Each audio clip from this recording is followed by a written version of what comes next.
Bienvenue sur Believe Podcast. Je m'appelle Nada et ce podcast, je l'ai créé pour nous apporter une conscience et une perspective où l'être est à l'honneur et le faire à son service.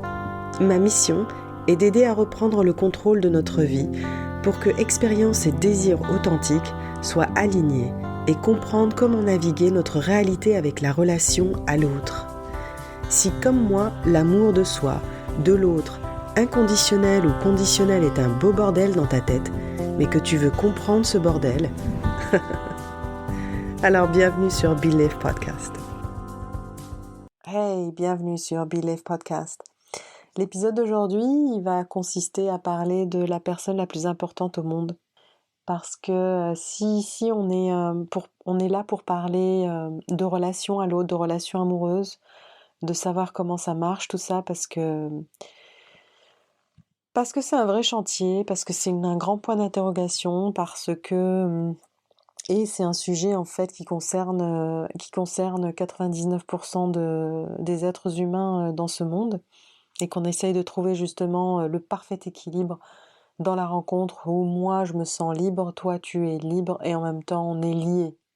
Et pourquoi est-ce que c'est si difficile de se sentir libre tout en étant lié à l'autre?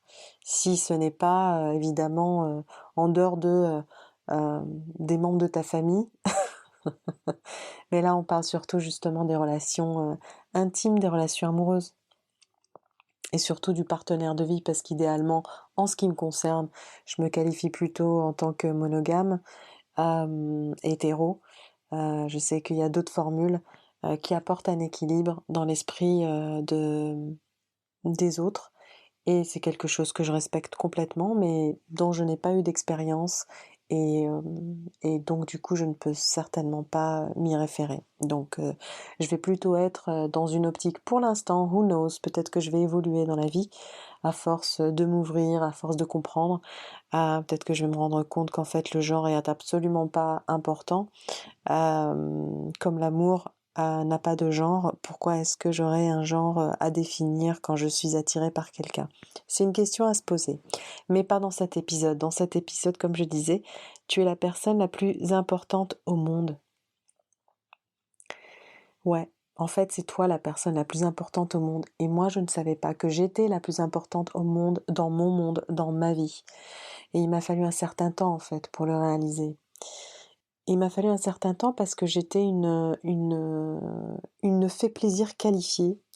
C'est-à-dire que je faisais beaucoup plus plaisir aux autres qu'à moi-même. Ça veut dire que j'avais investi toutes mes décisions et mes choix en fonction des autres. Et tout ça a commencé évidemment par mon éducation et mon conditionnement qui a ensuite pris le relais dans mes relations amoureuses. Donc non pas que je n'avais pas de centre d'intérêt, mais très rapidement ces centres d'intérêt que j'avais été mis de côté, et je favorisais plutôt le goût des autres, sans avoir goûté à moi-même. Donc je désertais complètement ma vie, ce qui pourrait m'intéresser, ce qui me mettrait en joie, ce qui me mettrait en énergie réellement, et j'investissais plutôt ce qui mettait en énergie l'autre, ce qui mettait en joie l'autre, ce qui animait l'autre, ce qui motivait l'autre, parce que j'avais une estime de soi, de moi-même, qui était relativement proche du niveau zéro, quoi. Donc, qui était en plein flottement. J'avais complètement désinvesti mon terrain personnel. Et en ayant très peu d'estime de moi-même, eh bien, je ne valorisais pas les personnes en fait qui étaient trop faciles à fréquenter. J'avais jamais réellement vu ça jusqu'au jour où je l'ai réalisé. Mais je valorisais pas du tout les personnes qui étaient naturellement gentilles avec moi, ou des personnes qui étaient naturellement aimantes avec moi. Et ça, c'était aussi bien avec un mec qui s'intéressait à moi qu'avec une personne qui aurait pu être un ami ou une amie. Je n'accordais pas autant d'importance à quelque chose qui ne me paraissait pas être un challenge. Je donnais très peu de crédit et de valeur à leur présence dans ma vie. Je les traitais comme si leur amour ne comptait pas vraiment, parce que c'était trop simple, trop facile. et je n'étais pas du tout familière avec la simplicité, avec la facilité, avec une gentillesse naturelle, un service naturel. C'était associé à quelque chose qui faisait partie de la catégorie des faibles, de la catégorie de ceux qui n'ont pas d'orgueil. Genre, moi, pour m'avoir, ça va être compliqué. Va falloir y travailler dur, va falloir rêver fort. Un peu comme quand on veut s'acheter des chaussures de luxe. C'est un peu le même message. Si tu veux acheter ton sac à 5 000 €, il va falloir que tu trimes un peu. Pour ceux qui pensent qu'il va falloir trimer. Donc ce qui se passait, c'est qu'à l'inverse, je valorisais ceux qui en fait ne m'aimaient pas ou ne m'appréciaient pas ou ne montraient pas d'amour envers moi ou ne montraient pas leur appréciation. Il fallait que je gagne l'appréciation, il fallait que je gagne l'intérêt, l'attention, l'amour. Donc je valorisais en fait l'amour que je n'avais pas. C'est fou, hein? C'est complètement tordu, mais c'est vrai, c'est vrai. Je ne sais pas si certains d'entre vous qui écoutent se retrouvent là-dedans, mais en tout cas, j'ai réalisé que c'était ça. Et d'ailleurs, j'ai même une image dans ma tête d'une copine qui était extrêmement gentille avec moi, et sa gentillesse me touchait et me dérangeait. Elle me touchait parce que je me disais waouh, c'est pas si compliqué que ça, et elle me dérangeait parce que wow, c'était pas familier, c'était dérangeant. C'est quand même dingue d'avoir une forme de résistance par rapport à la gentillesse, par rapport à une gentillesse naturelle, une disponibilité à l'autre qui est naturelle. Donc c'est bizarre. Et c'est pas si bizarre que ça quand on le voit sous l'angle du trauma en fait.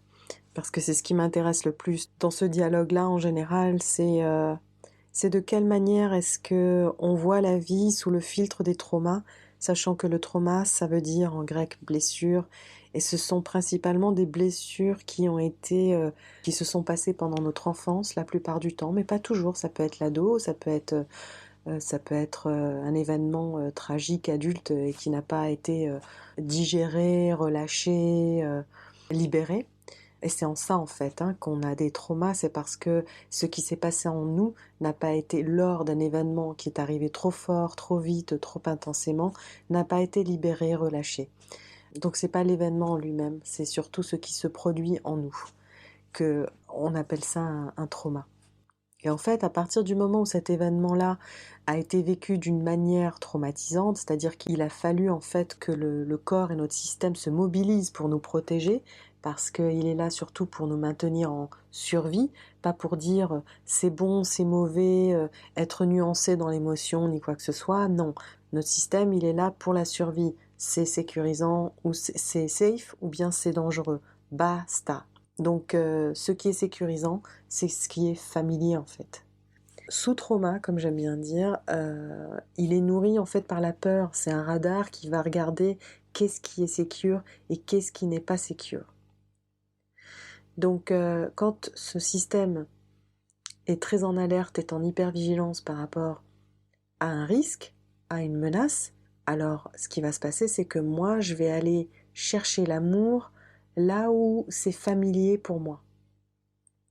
Je cherche en fait à être hors de danger, n'est-ce pas? Puisque mon système réagit en fonction du degré de danger que je peux rencontrer en étant en lien avec quelqu'un et notamment avec un jeune homme en ce qui me concerne.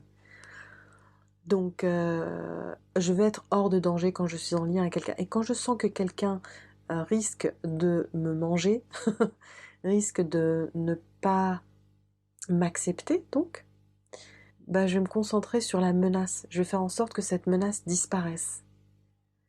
Et cette menace, pour qu'elle disparaisse, il faut que tu m'aimes.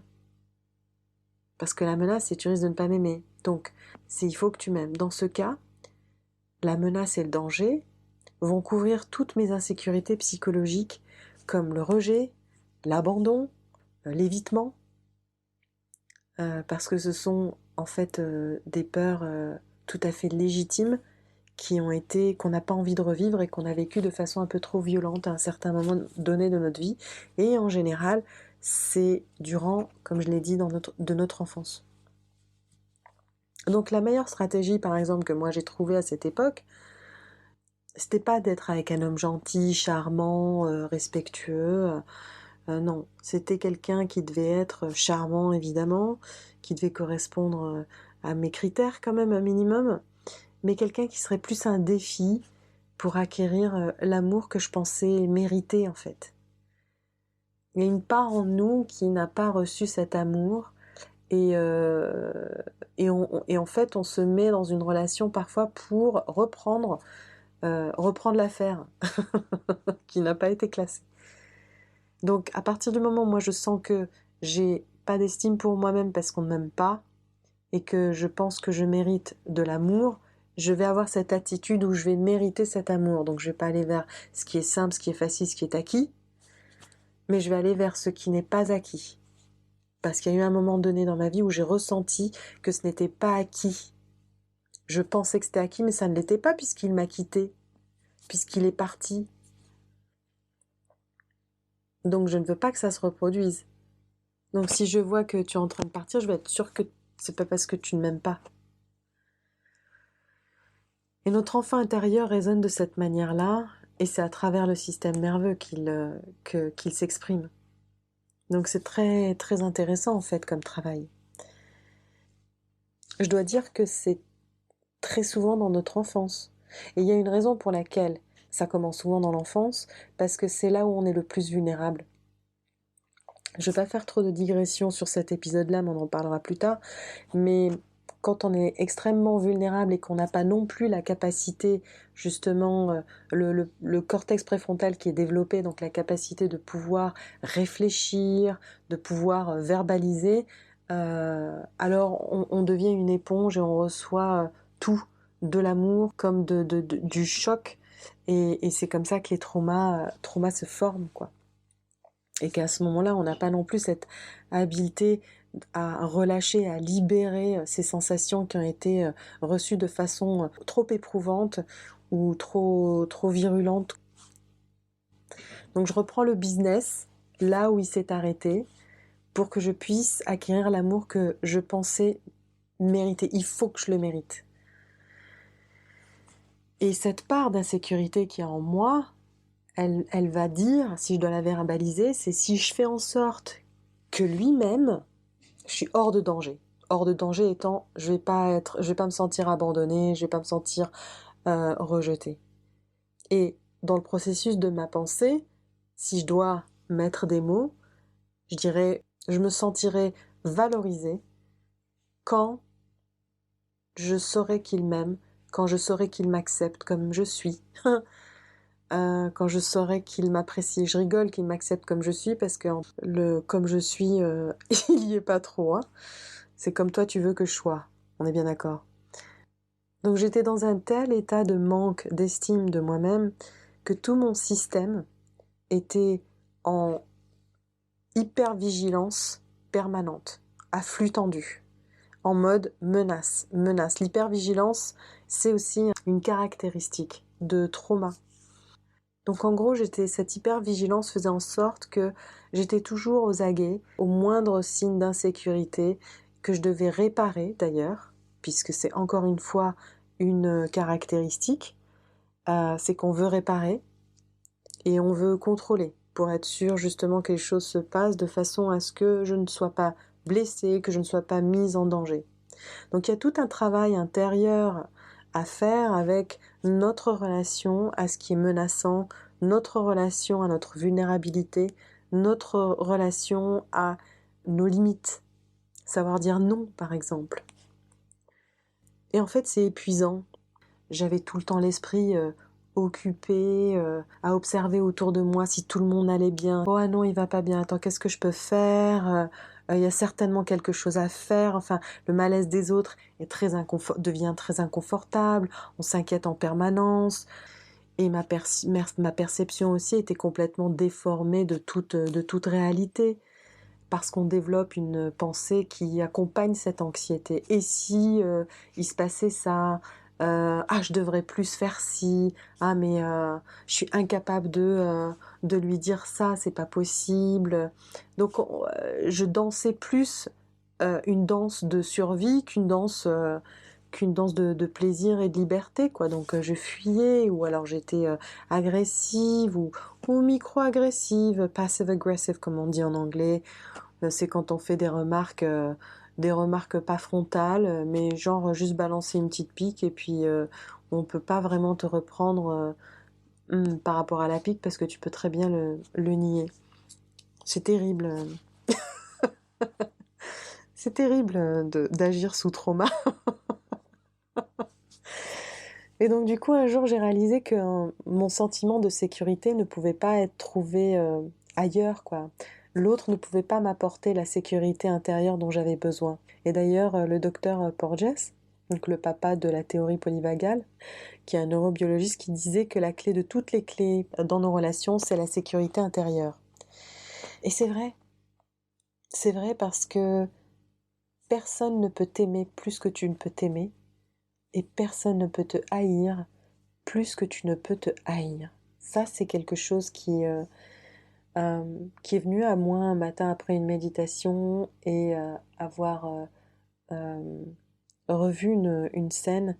Et j'ai réalisé qu'effectivement, je ne pouvais pas recevoir plus que la capacité d'amour que j'avais en moi.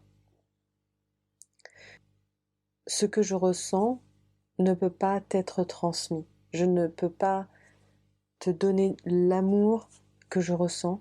Je ne peux que créer un espace pour t'autoriser à le ressentir toi-même. Ce que tu ressens dans ton corps, il m'est impossible de le ressentir.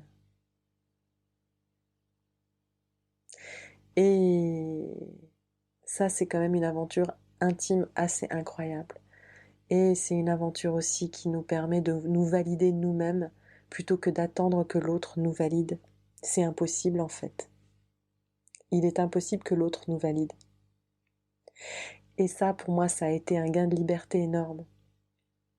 Parce qu'effectivement, si je te dis que j'ai mal, je n'ai pas la garantie que tu réagisses comme j'ai envie que tu réagisses. Parce que tu ne connais pas ma douleur. Et donc on travaille notre empathie aussi de cette manière-là. Et on devient en fait la personne la plus importante au monde. Parce que les seules sensations que je vis sont créées par moi-même et mes pensées. Les seules émotions que je vis sont créées par le choix de mes pensées, le choix de mes désirs, le choix de mes peurs. Donc oui, je suis la personne la plus importante au monde et tu es la personne la plus importante au monde. Et quand je le sais, j'ai beaucoup de respect pour toi. Parce que ça se sait, ça se sent. Ça ne veut pas dire que je le vis égoïstement, ça ne veut pas dire que tu le vis égoïstement, mais que tu es consciente que l'autre n'est pas la source de tes problèmes, n'est pas la source de ton bonheur. Il y participe si tu l'accueilles.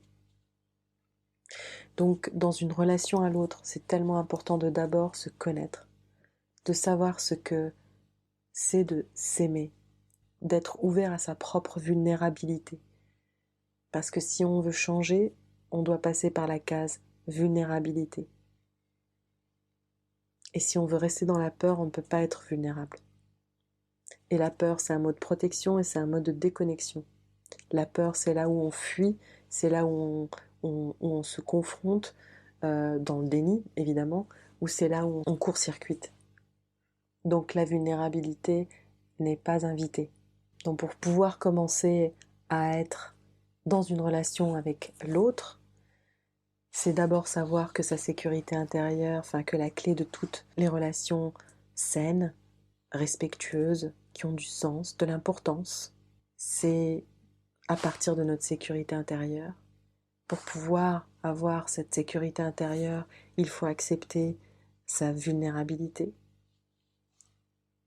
Il faut accepter d'être traversé par des émotions, parce qu'aujourd'hui, on n'a pas été élevé, en tout cas notre génération, celle du dessus, n'a pas été élevée de cette manière-là. On nous a plutôt demandé de ne pas exprimer nos émotions et qu'il fallait qu'on avance et qu'il fallait qu'on réussisse dans la vie. Donc c'est à ce moment-là que j'ai réalisé en fait que j'étais la personne la plus importante au monde, comme toi tu es la personne la plus importante au monde. Et assez paradoxalement, quand on le travaille, ça, quand on se rend compte qu'en fait il y a un U-turn, un demi-tour à faire vers soi, c'est incroyable comment la connexion à l'autre est plus facile. C'est assez paradoxal mentalement, psychologiquement, mais vibratoirement, énergétiquement et naturellement en fait, c'est tout l'inverse. Il y a il y a une telle ouverture, une telle acceptation de soi qu'elle ne peut pas être niée à l'autre. Et c'est très très beau à voir et à expérimenter. Donc après avoir compris ça, en fait, c'était plus facile d'interagir avec des mecs, avec les hommes. Et j'avais pas besoin de leur prouver ma valeur à ce moment-là.